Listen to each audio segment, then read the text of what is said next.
Should I invest into real estate right now? That's the question that a lot of people are asking us right now, a lot of our clients. It's Kenneth Yim, Keller Williams, Broadview Avenue Group.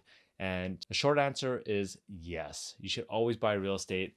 And I know it sounds really salesy, but hear me out. Here are some reasons why I think it's a good time to buy real estate. And oh, at the very end, if you stick around, I'll tell you what to buy. Add it up.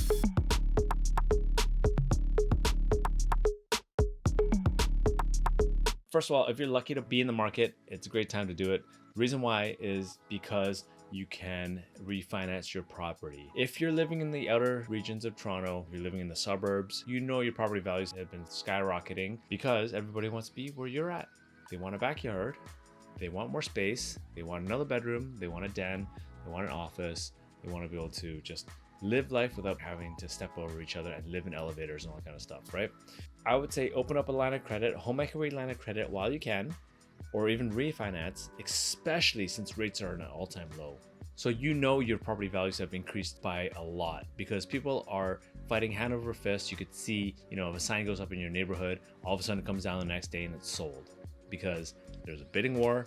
There's always bidding wars. You're competing with 5, 6, 7, 10 offers. Whatever you lose out on, those prices are the new bar of what you're going to be buying, and that's where prices just keep creeping up. So I'd say while you can, while the prices are still inflated a little bit, take out some money, open a home equity line of credit, just set it aside just in case an opportunity comes up, and I'll let you know when to press the button and pull the trigger. Anyway, at some point, I think that the price gap between condos downtown and urban centers and your suburban home is going to shrink. Right now, the gap is widening. Prices are getting higher, whereas downtown things are going lower. But at some point, because of affordability, is going to go back like this. Another reason why I would say to buy real estate is because inflation is kicking in. The monetary base in Canada has increased since the pandemic has started by 4.5 times. Just look at this graph here. It shows that we were at $100 billion of money supply, available money out there to buy goods and services for our GDP, all that kind of stuff. And now, as of September, there's $436 billion out there in circulation. There's never been more money out there. So what do you think that's going to do to prices? I would think that the available money chases available supply of what's out there. It just means that there's more demand, more available money to buy assets, right? The other thing I would say is that you should be buying for the long term anyway. Forget about when to jump into the market. It's a good time to hop in because the downtown condo market has actually dropped by 12.1% since the beginning of March until about October, right? Average price has dropped by 12%, whereas the overall average in the Toronto Real Estate Board has increased by 8.7%. It smells like an opportunity to me. So another thing I should say is that the rates are at an all-time low. CIBC just came out with a 1.49% 4-year fixed mortgage for a 25-year amortization. I think you can do 1.59% for a 30-year amortization. That's crazy. That's like pretty much free money. It's like no interest. Yeah, you have to make your principal payments, but you're not making much in interest payments. So it's going to be paid off faster, or your payment's going to come down, which is great. But ultimately, the interest portion of that mortgage is like pretty much next to nothing. So it's a wonderful time to buy a large ticket item. And I'm not talking about buying a TV, I'm talking about buying an asset that produces income. Oh yeah, another reason about the market is that the sales to new listings ratio for downtown Toronto condos is hovering around 25%. So basically a quarter of whatever is listed actually sells. And so that brings me to the final point where I think Canada is a wonderful place to live. It's pretty cool. Actually, I came across the Canada Economic Recovery Plan. So it says here that Canadians are in for a hard winter, but we know that spring will surely follow, which means that there's going to be a bounce back in the spring. That's my prediction. I don't have a crystal ball, so don't hold me to it. And they actually say every life lost to this disease is one life too many. And I agree with that. It's a horrible thing. They made significant investments into these companies that are going to produce a vaccine. So they have guarantees on 11 doses per capita, which is huge. If you consider that US only has just over 3. So that's like 4 times the amount of vaccines that we might have available to us. We're probably going to be the first ones to get it, which means that everyone's going to want to come to Canada just for health reasons alone.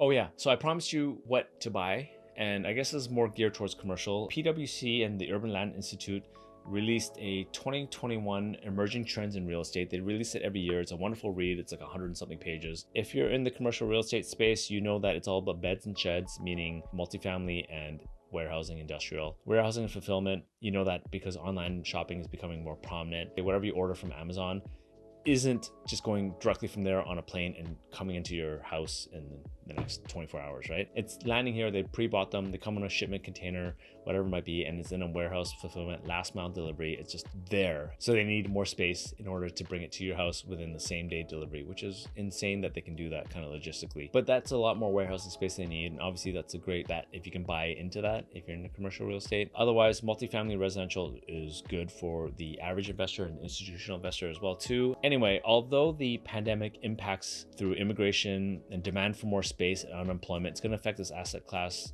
is going to hammer down the demand for it. People felt that the shelter still remains a core need as a stable asset class. The demand may shift away from high-rise living to lower density housing, but affordability is key. I mean, we all seen that trend. If you can get an affordable multifamily, then maybe it's a good time to do that.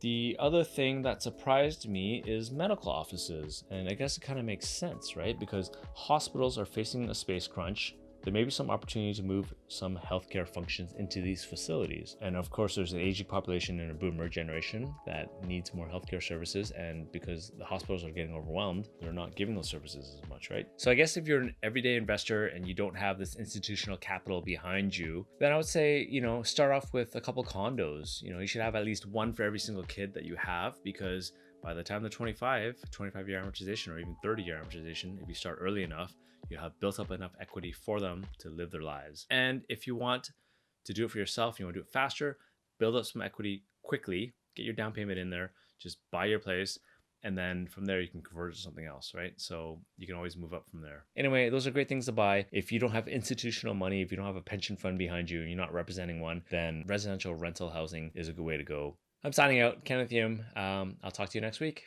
Oh, by the way, big shout out to Sean. Thanks for editing this video. I know I ramble a lot, and I know it's a lot of work to actually cut this video down to something that you may or may not want to watch. But thanks so much. I guess I'll talk to you next week. Until then, take care. Signing out.